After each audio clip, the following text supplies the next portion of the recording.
Então fala, Arthur, então a gente já está chegando aqui no final do nosso tempo, fala rapidamente quais são as cirurgias que a gente pode oferecer e em que situações a gente pode oferecer essas cirurgias para os pacientes.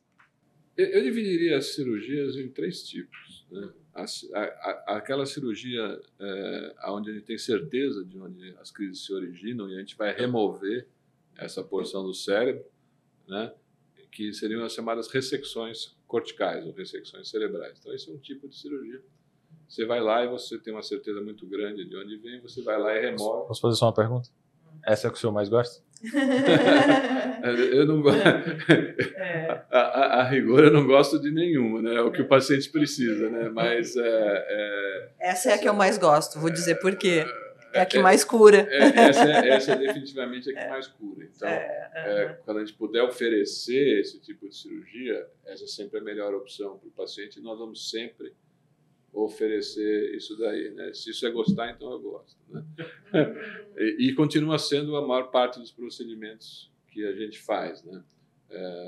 E para isso você precisa realmente de uma equipe muito treinada, muito afinada, um ambiente propício para você definir exatamente de onde vem essas crises para poder oferecer esse tipo de tratamento. Porque se você realmente...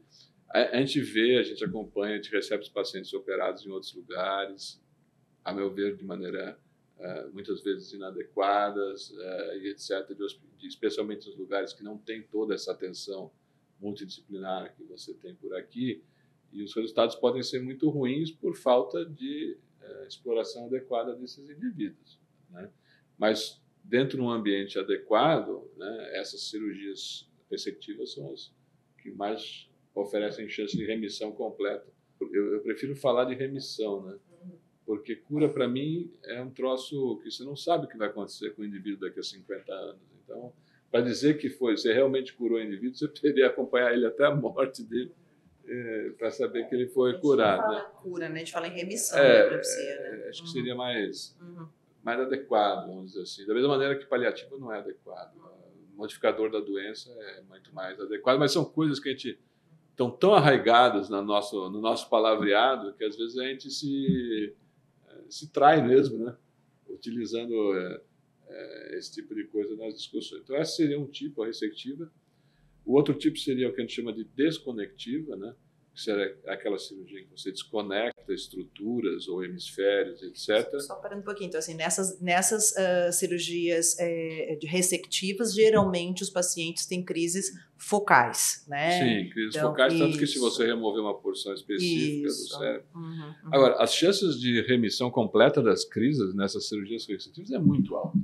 É muito alta. Qual é? Entre 80% e 90% dos dependendo do tipo de epilepsia, claro, mas 80% a 90% desses indivíduos vai ficar livre das crises. É muita coisa. Depende também da habilidade do cirurgião. Sim, isso ele já falou. Mas uma outra coisa que eu acho que é importante... Mas se você vai fazer a unha também depende da habilidade da manicure. Então, mas claro. Uma coisa importante, Arthur, eu acho que assim, mesmo nessas ressectivas, se você tem uma área grande que você não consiga remover tudo, então muitas vezes a gente não... Quais são as limitações de você não remover toda uma lesão, por exemplo, daquela pacientinha que nós fizemos, né? Não vou citar o nome, mas recentemente. Não, veja, aí a cirurgia de epilepsia é uma cirurgia que visa ajudar as pessoas. Sim. Né? Então, você não vai fazer coisas que possam prejudicar as pessoas. Né? Então, vai sempre existir um balanço muito crítico entre o quanto você pode ajudar e o quanto você pode piorar a situação desse indivíduo. Né? Então, por exemplo, se para fazer uma cirurgia e, vamos assim, fazer uma remissão completa das crises, você precisa fazer uma cirurgia que o sujeito vai ficar paralisado de um lado, né? Aí você tem que pensar muito no assunto. Né? Se for um adulto, provavelmente isso não vai ser uma boa ideia, porque ele já tem o trabalho dele, ele já tem a família dele, e etc, etc. Mas numa criança de 1 ano, talvez isso seja porque ela pode recuperar. Porque ela vai recuperar. Então, A ponderação básica é essa, uma balança entre o que a sua cirurgia pode ajudar o indivíduo e o que a cirurgia pode prejudicar o indivíduo, mas naquele indivíduo. Individualizado. Individualizado. Sim, né? sim. Então, essa é sempre um balanço que a gente faz, não só antes como durante a cirurgia. Às vezes você encontra coisas que exigem uma modificação das suas ideias, e aí vai o que o Rafa falou, é bom que o cara tenha um treinamento adequado para isso e tenha uma mão boa para fazer isso, né? Porque, lamentavelmente, a cirurgia não é uma coisa... Quando você prescreve, intuitiva, né? Quando você prescreve Novalgina, aqui na Suíça ou nos Estados Unidos... Nos Estados Unidos não prescreve, não tem. Nos Estados Unidos não tem Novalgina, mas vamos mudar para aspirina. Se você prescrever aspirina em qualquer lugar do mundo, entende-se que o resultado vai ser o mesmo se você é um clínico geral, se você é um neurologista, ou se você é um neurocirurgião. Mas cirurgia, de uma maneira geral, não só a neurocirurgia, não é uma coisa tão democrática assim, porque depende realmente da habilidade do indivíduo. Então, eu te falei, então, assim, tu falaste assim, em relação à parte motora, ou, por exemplo, se é essa lesão muito grande, ou ela está em cima de uma área de fala, então que a gente chama de área eloquente, né? Qualquer coisa que possa prejudicar o indivíduo. Mas a fala é outro bom exemplo, porque se eu fizer uma cirurgia numa área da fala num adulto, ele vai ficar sem falar o resto da vida. Numa criança. Se você fizer isso numa criança, aí em 3, 4 meses ela está falando de novo. Né? Então, Fala um pouquinho de plasticidade neuronal.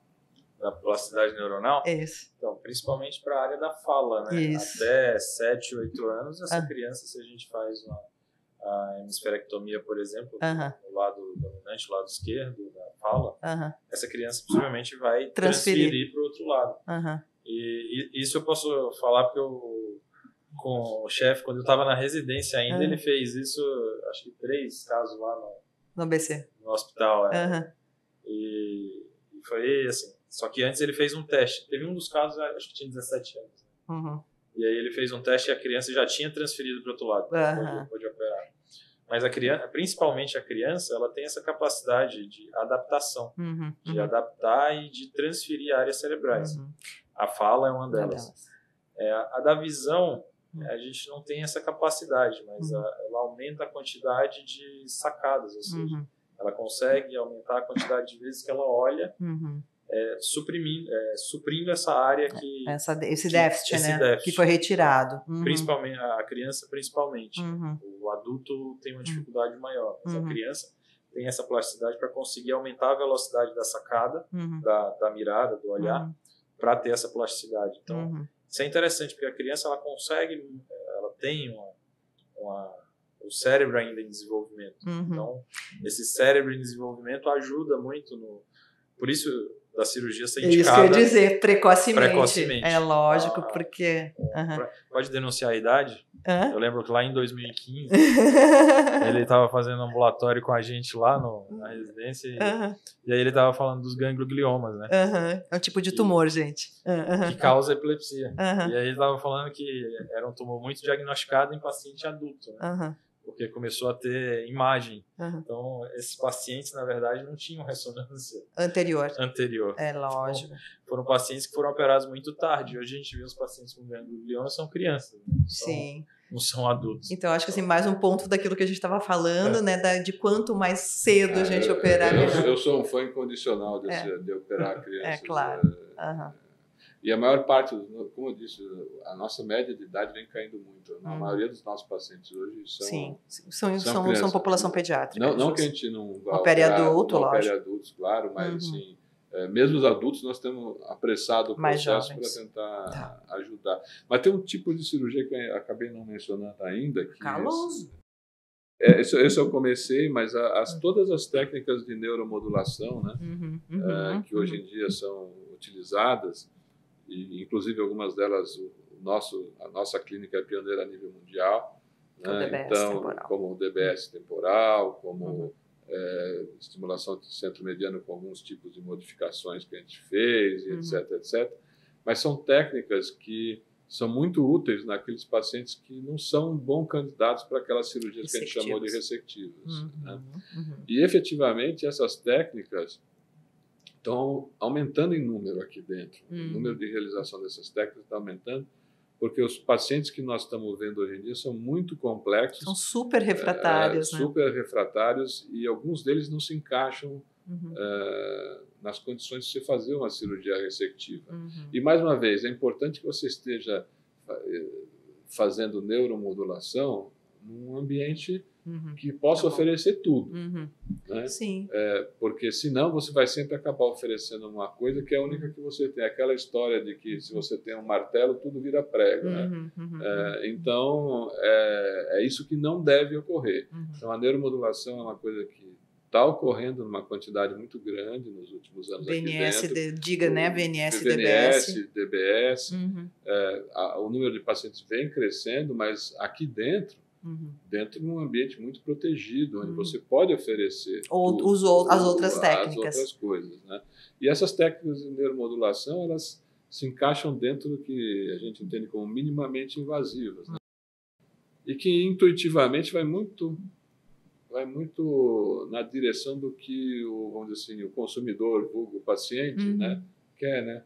Você sempre quer uma coisa que seja mais eficaz e menos invasiva. Tá. Né? E essas técnicas são todas muito pouco invasivas. Meninos, e nós vamos ter que terminar por aqui. Eu só queria a gente só falar, então, dessa questão que eu acho que, resumindo, né, na questão da qualidade de vida, então, a gente já falou bastante sobre isso, então, esse tipo de tratamento para os pacientes pode ajudar bastante na qualidade de vida, melhorando, então, né, diminuindo todo o burden, todo o fardo que é carregar uma epilepsia por uma vida inteira. Então, eu queria que vocês terminassem com uma frase cada um, para a gente poder fechar o nosso podcast. Uma frase cada um? Mas assim, uma mensagem. Ela está pedindo que você seja resumido.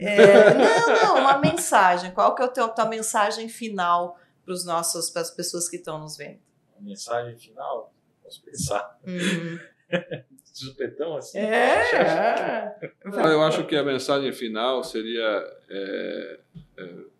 existem condições de te ajudar, você que tem epilepsia refratária, existe muito armamentário para isso, mas que isso deve ocorrer dentro de um ambiente, de um grupo que esteja acostumado a fazer cirurgia de epilepsia, como é o ambiente que nós encontramos aqui na Clínica Cupier.